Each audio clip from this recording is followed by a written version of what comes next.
warahmatullahi wabarakatuh. Waalaikumsalam warahmatullahi wabarakatuh.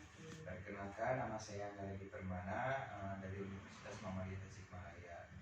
Sebelumnya ibu dengan siapa, Bu? Ibu Rina. Ibu Rina, baik. Ibu katanya ibu memiliki penyakit jantung ya, Bu? Ya. Ya, jadi di sini saya akan melakukan pendidikan kesehatan kepada ibu dengan waktu kurang lebih 5-10 menit. Apa saja sih isinya? Isinya itu yang pertama definisi, kemudian tanda dan gejala, dan juga bagaimana cara pengobatannya. Apakah ibu bersedia? Siap. Nah, yang pertama ini pengertian dari gagal jantung itu sendiri. Gagal jantung yaitu suatu keadaan di mana jantung tidak mampu lagi memompahkan darah secukupnya dalam memenuhi kebutuhan sirkulasi untuk metabolisme jaringan tubuh.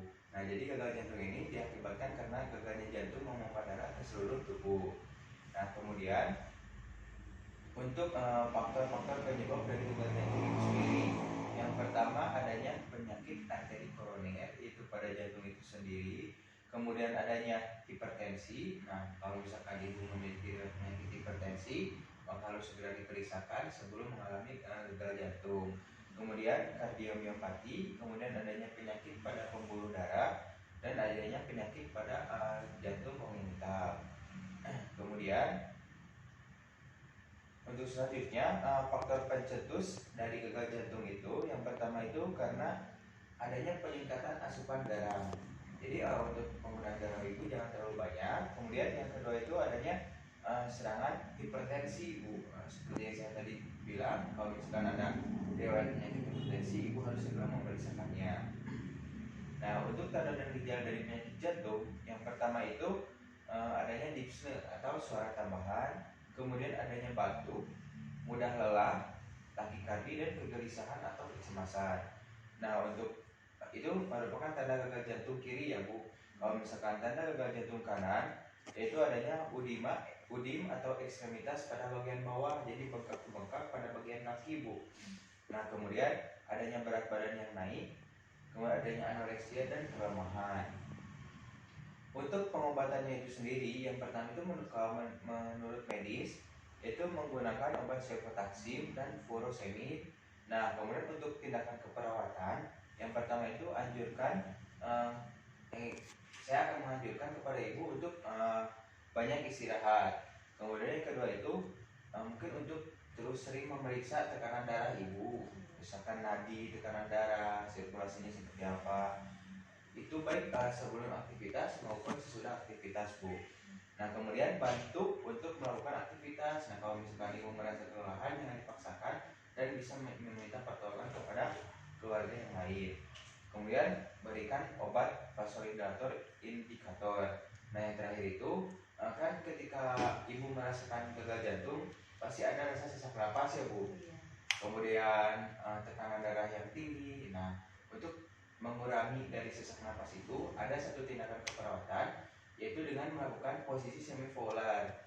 Nah, untuk posisi semipolar ini bertujuannya itu untuk mengurangi sesak napas ibu, untuk memperlancar aliran oksigen ke daerah jantung ibu. Nah, untuk itu mungkin sekarang bisa kita praktekkan ya, Bu. Ya, baik, Bu. Sebelum melakukan tindakan, cuci tangan terlebih dahulu.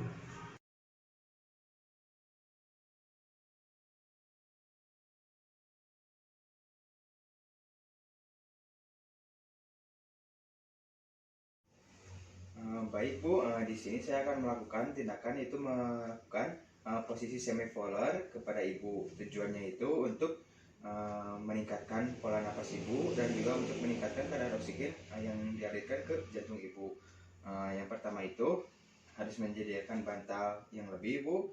Terus nanti ibu bisa diangkat oleh saya. Nanti saya masukkan bantal agar ibu bisa dengan posisi semipolar. Pertama, saya akan melakukan pemberian bantal. Maaf ibu, boleh diangkat badannya? Siap. Nah, bentar ya, Bu. Ya, coba Bu, tidurkan. Ibunya agak ke belakang dikit, Bu. Nah, gitu. Ya. Ini itu tujuannya agar ibu bisa tidur aja, Bu, gak apa-apa, Bu. Nah, gitu. bisa sirkulasi oksigen ke daerah jantung ibu ini bisa menjadi lebih normal. Ibu sebelumnya apakah bisa merasakan posisi yang lebih enak gak Bu kayak gini? Iya. Kemudian untuk pola napasnya itu bisa lebih terbuka ya Bu. Ya soalnya diafragma ibu itu bisa mengembang dan mengempis secara normal. Mungkin seperti itu ya Bu. Nah Bu, setelah tadi kita lakukan tindakan posisi semipolar, apa yang Ibu rasakan? Jadi napas lebih lega. Iya Bu. Jadi tidak sesak ya Bu ya rasanya. Ya baik. Nggak berat. Ya nggak berat, baik Bu. Nah mungkin seperti itu. Nanti kalau misalkan Ibu ketika tidur bisa menggunakan posisi yang seperti tadi ya Bu, Iya. agar sirkulasi oksigen ke tubuh Ibu ini bisa lebih baik lagi. Mungkin seperti itu. Untuk kurang lebihnya mohon dimaafkan ya Bu. Assalamualaikum warahmatullahi